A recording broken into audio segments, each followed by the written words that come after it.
Aba, gaano nga ba katotoo, Bossing Big Soto? Challenge itong si Raisa May Dizon bilang paghahanda sa kanyang future with Bimbi Aquino. So, yun ang ating pag-uusapan. Stop the presses, Marites, Mariposa at Mariposa in training.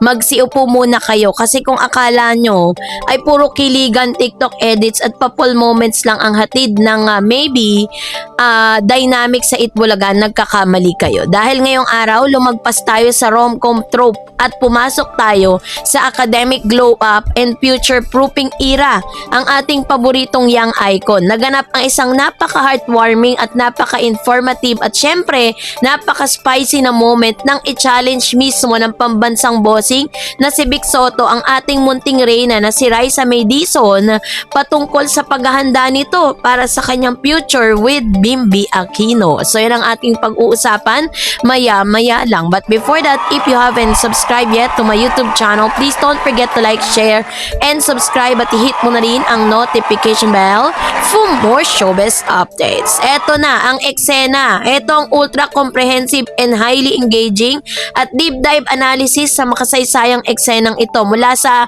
akademikong tagumpay ni Karen Aistrup na sa over-achiever status ng ating future attorney Doktora Bimbi Aquino, Dr. Bimbi Aquino Yap, hanggang sa tunay na dahilan kung bakit nag-decide si Raisa May na magbalik eskwela. Game.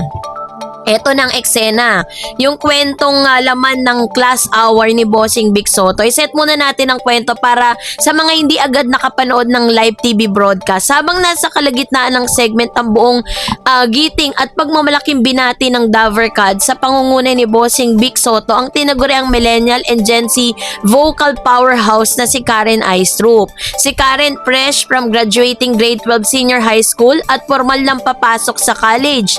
Isang napakalaking milestone para sa isang young artist na sabay na ipinagpapatuloy ang kanyang showbiz at ang kanyang edukasyon. Habang nagpupugay ang lahat kay Karen, biglang ibinaling ni Bossing Big ang kanyang tingin at mikropono sa ating paboritong aling maliit na si Raisa May Dizon. Sabi ni Bossing, "Oy, ikaw Raisa, ano na, hanggang grade 12 ka na lang ba?" Sabi ni Raisa, nag-blush yung kanyang nag-blush siya, diba? Pero determined. Bossing, syempre may balak din po ako mag-college at magpatuloy dahil alam ko naman po na ang showbiz ay hindi forever. At saka para pareho pa rin kaming degree holder ni Bim. O, diba? Bang! Nagwala ulit ang buong studio. Hindi lang basta nagbigay ng sagot si Raisa May tungkol sa kanyang practical na pananaw sa buhay, binato rin niya ito ng signature witty kilig factor sa pamamagitan ng pagbanggit kay Bim. Kasi during those times, parang binabati po ni Miss May, no? Parang nabanggit niya na kinocongratulate nga nila si Karen for sa graduation. Kaya wala si Karen Aistrup ngayong Saturday because umattend siya ng kanyang graduation. So ngayon, binati siya ni Bossing.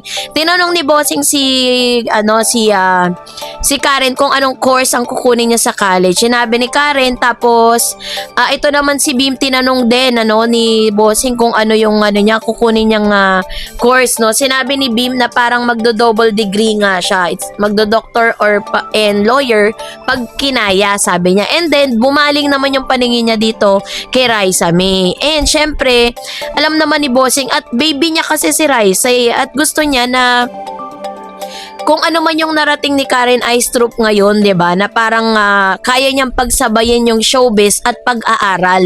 'Yun yung gustong i-inculcate ni Bossing dito kay Miss Raisa May, 'di ba? So, kung i-deep dive natin, meron pong 4 major lesson mula sa challenge ni Bossing. Ang simpleng kulitan sa TV ay nagdadala ng napakalalim na aral lalo na para sa ating mga Gen Z audience at young viewers. So, sabi doon yung mga real talk commentaries na showbiz is not forever, which is true. Reality check, real talk, mula pa nung aling maliit days niya, saksi ang buong Pilipinas sa sipag ni Raisa May. Pero ang pahayag niyang showbiz is not forever ay nagpapakita ng kanyang extreme maturity. Ang reality sa mundo ng entertainment ay mabilis magbago ang hiling ng madla bigla. Ang kasikatan ngayon ay pwedeng mag-fade bukas, 'di ba? Ang Gen Z perspective, hindi sapat ang clout o kasikatan lang. Ang totoong security ay nagmumula sa kaalaman at degree na walang sino man ang makakakuha sa iyo kahit matapos man ang iyong kontrata sa TV show. So yun yung nais i-inculcate ni Bossing dito kay kay Raisa. The Bimbi standard, double degree ang kukunin niya, which is doctor and a lawyer era. Pag-usapan naman natin si Bim Aquino. Alam naman ng lahat kung gaano ka-articulate, katalino at kapinakalaki sa libro si Bim sa gabay ng kanyang mami na si Kris Aquino. Ang plano niyang kumuha ng double degree ay pinaghalong medicine at law ay hindi lang basta pangarap, 'di ba? Dahil pangarap, ito isang malaking statement. The soap boy intellectual. Ipinapakita ni Bim na pwede kang maging gentleman, charismatic sa TV pero may matalas na utak na nakatutok sa pinakamalaking propesyon sa bansa.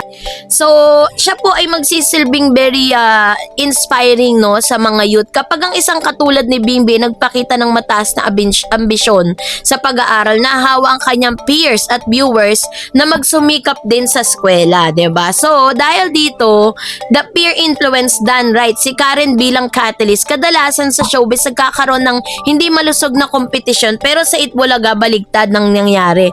Ang tagumpay ni Karen Aistrup ay nagsilbing positive peer pressure para kay Raisa May. Kapag nakikita mo ang kaibigan o kasamahan mo na umaakyat sa panibagong hagdan ng buhay tulad ng pag-graduate at pagpasok sa kolehiyo, nakaka-inspire ito na sabing ako rin kakayanin ko to, diba? The degree holder pair, kilig aspect, equal partners dynamic level up. Naku, wag po nating kalimutan ang romantic side. Nang sabihin ni Raisa ang gusto niyang maging degree holder para at least same sila ni Bim. Ibinaba niya ang isang mahalagang usapin which is the modern relationship dynamics equality, 'di ba?